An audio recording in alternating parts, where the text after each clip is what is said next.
Hey everyone, welcome to today's video. I'm going to show you how the level boost works in Tom Clancy's The Division.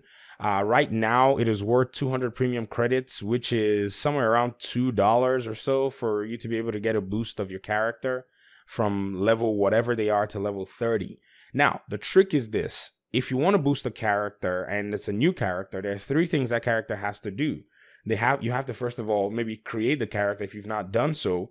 Make your way in here into the base of operations, speak to the division coordinator upstairs. He is upstairs and he is behind this door over here. You speak to him after you've cleared the lawn of that leads to the White House.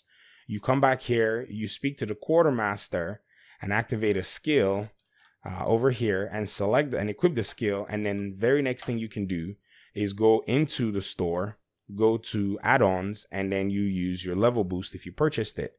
I have been fortunate enough to, get this level boost. And on this account, I was trying to create a second account to play with as well.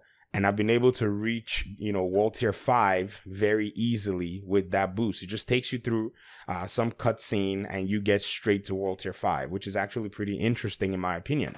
Another really interesting thing that this level boost does is it actually comes in here and gives you points for the classic specializations, and you can pretty much just use it to respec the different elements and all that good stuff. So that's actually pretty cool in terms of that. So you can jump right in and start playing. If you're going into New York, you can just from here launch yourself to New York. But I will say there are things that you might need to learn how to build. There are mods that you probably need to get. And then your workbench crafting stations also leveled up to gear score 500 as well. And so you can also purchase the account shared blueprint. You can also do the mission to try to get the Dodge City holster. You can purchase the mission here, the intel mission, and go for that. You can do your account shared blueprints, account shared materials. This is where you share all blueprints across all characters and you share all materials across all characters. Materials and blueprints are items that you farm. You see bags on the floor. If you're new, you might not know this. When you see pouches and cases and all that thing on all that stuff on the floor, open them up. If they don't have weapon or gear in them, they'll have some things in there, like items, like a fork or a teddy bear or something. Or then in some cases, they'll have materials like ceramics, electronics, and I think titanium or something like that. Let me see what resources are.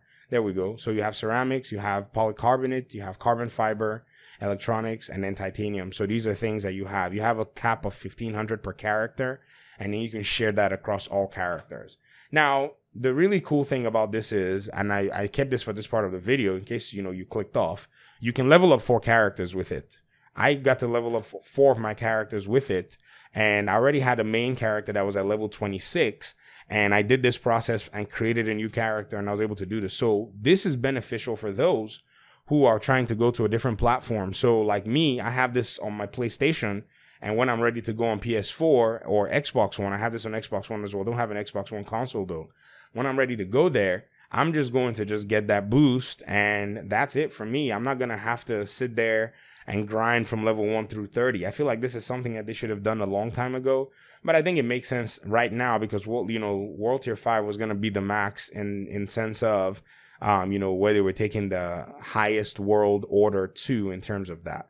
So is it worth is this XP boost worth it? I think it is. And, like I said, for those who are new coming into the game, who want to jump into New York, this is something that might be useful for them. Even though everybody will say if you're new to the game, you probably need to grind the level 1 through 30. But the level 30 to level 40 will probably also give you a good handle on what's going on. But still, grinding level 1 through 30 is going to teach you a whole lot about the game in that sense. So just, you can be patient and take your time. But if you're somebody who's a veteran, who has multiple accounts, who has multiple characters, or who wants to get an extra character, then this is it for you. Now, I will say, it's probably not going to be worth it if you want to level 1 more character, except you just, need that character.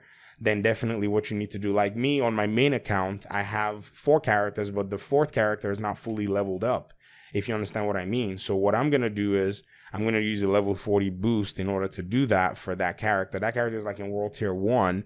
And then all my other characters, except my main, So the other two characters, except my main, do not have all the specializations. So I'm going to use that boost for them too, because it's going to grant them the specializations. The only thing I don't know is for the newer specializations, I think it will keep your progress, because this main character of mine, it kept all my gear and all the stuff that I had, because I've been farming with level 30 folk and gear score 500 folk. So even though I leveled up the character from level 27 all the way through World Tier 5, it kept all my weapons and all that stuff. I want to make sure one more thing is this character already has the Chatterbox blueprint. I was trying to get some exotics before, just so I could have exotics before I moved to, New York. And I wanted to see if I still have my parts. So yes, it kept my Chatterbox blueprint parts. It kept my hardwire components, and it's kept everything that I had before I leveled up to, fully World Tier 5. So this is pretty much how it works. If you're wondering if you should get it, you know what it does now, you know what it gives you. And I guess that's pretty much my video. Thank you very much for watching. If you haven't subscribed, hit the subscribe button. The Gamey Daddy community, I think it's a fun place to, hang out and talk about this game with other gamers and, hear some Division content and commentary. I'll be out of your hair, and I'll see you in the next video. Peace.